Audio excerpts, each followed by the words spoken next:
Hi friends, ഞാൻ ഇന്ന് നിങ്ങളോട് ഷെയർ ചെയ്യാൻ ഉദ്ദേശിക്കുന്ന കാര്യം എന്ന് പറയുന്നത്, പല ആളുകളും എനിക്ക് മെസ്സേജ് അയച്ചും വിളിച്ചും ചോദിക്കുന്നുണ്ട്. ബ്രോ, എങ്ങനെയാണ് കോൺട്രാക്ട് ലൈസൻസ് എടുത്ത് വർക്ക് തുടങ്ങി കഴിഞ്ഞാൽ ലാഭകരമാണോ? ഇതെങ്ങനെയാണ് എടുക്കുന്നത്, അല്ലെങ്കിൽ ഇതിനെക്കുറിച്ചുള്ള കൂടുതൽ കാര്യങ്ങളൊന്ന് പറഞ്ഞു തരാമോ എന്നൊക്കെ ചോദിക്കാറുണ്ട്. അപ്പോൾ അതുമായിട്ട് ബന്ധപ്പെട്ട ഒരു വീഡിയോ ആണ് ഇന്നത്തെ റീൽ എന്ന് പറയുന്നത്. ഞാൻ 13 വർഷമായിട്ട് കോൺട്രാക്ട് വർക്ക് ചെയ്യുന്ന ഒരു കോൺട്രാക്ടറാണ്. എൻ്റെ ഫാദർ കോൺട്രാക്ട് ആയിരുന്നു. ഏകദേശം 32 വർഷം അദ്ദേഹം കോൺട്രാക്ട് ഫീൽഡിലുണ്ടായിരുന്നു. അപ്പോൾ അദ്ദേഹം മരിച്ചതിന് ശേഷമാണ് ഞാൻ ഈ ഒരു ഫീൽഡിൽ വരുന്നത്. ഞാൻ ബേസിക്കലി ഒരു എഞ്ചിനീയറാണ്. ഞാൻ എൻ്റെ വർക്ക് റിസൈൻ ചെയ്ത് ഞാൻ ഈ വർക്കുകൾ ഏറ്റെടുത്ത് നടത്തി പോരുകയാണ് ഈ 13 വർഷമായിട്ട്. ഈ 13 വർഷത്തെ എൻ്റെ എക്സ്പീരിയൻസ് ആണ് നിങ്ങൾ ഈ പല റീലുകളുമായിട്ട് നിങ്ങളുമായിട്ട് ഷെയർ ചെയ്യുന്ന കാര്യങ്ങളെന്ന് പറയുന്നത്. പുതിയതായിട്ട് കോൺട്രാക്ട് ലൈസൻസ് എടുക്കുന്ന ആൾക്ക് എനിക്ക് തരാവുന്ന ഒരു ചെറിയ ഉപദേശം എന്ന് പറയുന്നത്, ഒരു സി ക്ലാസ്സോ ഡി ക്ലാസ്സോ ലൈസൻസ് എടുക്കുക. ആയതിനു ശേഷം ചെറിയ വർക്കുകൾ, അപ്പോൾ ചെറിയ വർക്കുകൾ എന്ന് പറഞ്ഞു കഴിഞ്ഞാൽ പഞ്ചായത്തിലോ അല്ലെങ്കിൽ മുനിസിപ്പാലിറ്റി, ബ്ലോക്ക് പഞ്ചായത്ത്, ജില്ലാ പഞ്ചായത്തുകളിലൊക്കെ ഒരു 2 ലക്ഷം 5 ലക്ഷം തുടങ്ങിയ രൂപയുടെ വർക്കുകളുണ്ടാവും. വർക്കുകൾ എടുക്കുമ്പോൾ പ്രത്യേകം ശ്രദ്ധിക്കേണ്ട കാര്യം, ഒരു കാരണവശാലും ടാറിങ് വർക്കുകൾ എടുക്കരുത്, കോൺക്രീറ്റ് വർക്കുകൾ എടുക്കുക. എന്തുകൊണ്ടെന്ന് വെച്ച് കഴിഞ്ഞാൽ ടാറിങ് വർക്കുകളിൽ ഒരു 40% എമൗണ്ട് എന്ന് പറയുന്നത് ബിറ്റുമിനാണ്. ബിറ്റുമിൻ്റെ വില 15 ദിവസം കൂടുമ്പോഴത്തേക്കും ഫ്ലക്ച്വേറ്റ് ചെയ്തുകൊണ്ടിരിക്കുകയാണ്.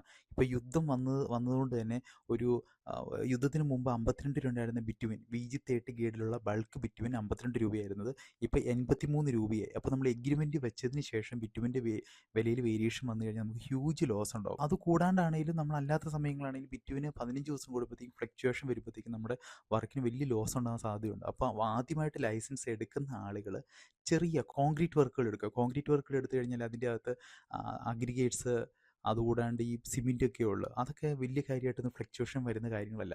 അപ്പോൾ അങ്ങനെ ചെറിയ വർക്കുകൾ എടുത്ത് വർക്ക് എടുക്കുന്നതിന് മുമ്പ് വർക്ക് ടെൻഡർ ചെയ്യുന്ന ഡിപ്പാർട്ട്മെൻറ്റിൽ അല്ലെങ്കിൽ ഏതാണോ അതോറിറ്റി ടെൻഡർ ചെയ്യുന്നത്, ഇപ്പോൾ പഞ്ചായത്തിൽ ചെന്ന് അത് ഇന്ന വർക്കിന് ഫണ്ടുണ്ടോ, വർക്ക് പൂർത്തീകരിച്ച് എത്ര നാളെടുക്കും ഫണ്ട് കിട്ടാൻ, തുടങ്ങിയ കാര്യങ്ങളെക്കുറിച്ച് ചോദിച്ച് മനസ്സിലാക്കി ഒരു ചെറിയ വർക്ക് എടുത്ത് സ്വന്തമായിട്ട് ചെയ്ത് കംപ്ലീറ്റ് ചെയ്ത് അതിൻ്റെ പേയ്മെൻറ്റ് മേടിച്ച് എത്ര വരുന്നു ഇൻവെസ്റ്റ്മെൻറ്റ്, എത്ര വരുന്നു പ്രോഫിറ്റ്, അതിൻ്റെ ഒരു എഫേർട്ട് എനിക്ക് ഓടിച്ചുകൊണ്ട് പോകാൻ പറ്റുമോ, അതിനെക്കുറിച്ച് വ്യക്തമായിട്ട് പഠിച്ചതിന് ശേഷം മാത്രമാണ് വർക്കുകളിലോട്ട് സജീവമായിട്ട് ഇറങ്ങാൻ സാധിക്കുകയുള്ളൂ. ഇറങ്ങാവൂ. നിങ്ങളോട് ആദ്യമേ ഞാനൊരു കാര്യം പറയട്ടെ. ഈ ഒരു കോൺട്രാക്ട് വർക്ക് എന്ന് പറഞ്ഞു കഴിഞ്ഞാൽ നമ്മൾ സാധാരണഗതിയിലുള്ള ഒരു വർക്ക് ലൈഫ് ബാലൻസ് വളരെ കുറവുള്ളൊരു പരിപാടിയാണ്. രാവിലെ ഒരു 6:30 മണിക്ക് നമ്മൾ ഉറക്കം ഉണരുമ്പോഴത്തെ തൊട്ട് നമ്മുടെ പണി തുടങ്ങുകയാണ്. അപ്പോൾ പണിക്കാരെ വിളിക്കുക, അല്ലെങ്കിൽ അവരെ അറേഞ്ച് ചെയ്യുക, രാവിലെ ചെല്ലുക, സൈറ്റിൽ വർക്ക് സ്റ്റാർട്ട് ചെയ്യിക്കുക, പിന്നെ വൈകുന്നേരം ഒരു 5-6 മണി വരെ വർക്ക്. അതിനുശേഷം നമ്മൾ ഈ പണിക്കാരെല്ലാം പറഞ്ഞു വിടുക, അല്ലെങ്കിൽ അവർക്ക് പേയ്മെൻറ്റുകൾ കൊടുക്കുക, നാളത്തെ കാര്യങ്ങൾ അറേഞ്ച് ചെയ്യുക. അപ്പോൾ ശരിക്കും വളരെ ഒരു ഇൻ നട്ട്ഷെൽ പറയുകയാണെങ്കിൽ രാവിലെ ഒരു 6:30 തൊട്ട് വൈകിട്ട് 8-9 മണി വരെ ഒരു ബിസി സ്കെഡ്യൂളുള്ള ഒരു പരിപാടിയാണ് ഈ ഒരു കോൺട്രാക്ട് വർക്ക് എന്ന് പറയുന്നത്. ഞാൻ പറഞ്ഞ ഈ രീതിയിൽ ചെയ്താലാട്ടോ നമുക്ക് നല്ല പ്രോഫിറ്റ് ഉണ്ടാവുള്ളൂ. അല്ലാണ്ട് 10 മണിക്ക് പോയി 3 മണിക്ക് വരികയും അല്ലെങ്കിൽ ഏതെങ്കിലുമൊക്കെ ഒരു സൂപ്പർവൈസറെ വെച്ച് കഴിഞ്ഞാൽ നമുക്ക് ഹ്യൂജ് ലോസ് ഉണ്ടാവും, നമ്മുടെ പ്രോഫിറ്റ് വളരെ കുറവുമായിരിക്കും. അപ്പോൾ ശരിക്കും കുറച്ച് കഷ്ടപ്പെടാൻ തയ്യാറും ഇതിനോടൊരു പാഷനും ഉണ്ടെങ്കിൽ ആരിറങ്ങിക്കഴിഞ്ഞാലും ഇത് വിജയിക്കാൻ സാധിക്കും. പക്ഷേ ഈ പറഞ്ഞ എല്ലാ കാര്യങ്ങളും ചെയ്യുന്നതിനുള്ള ഒരു മനസ്സും കൂടെ വേണം.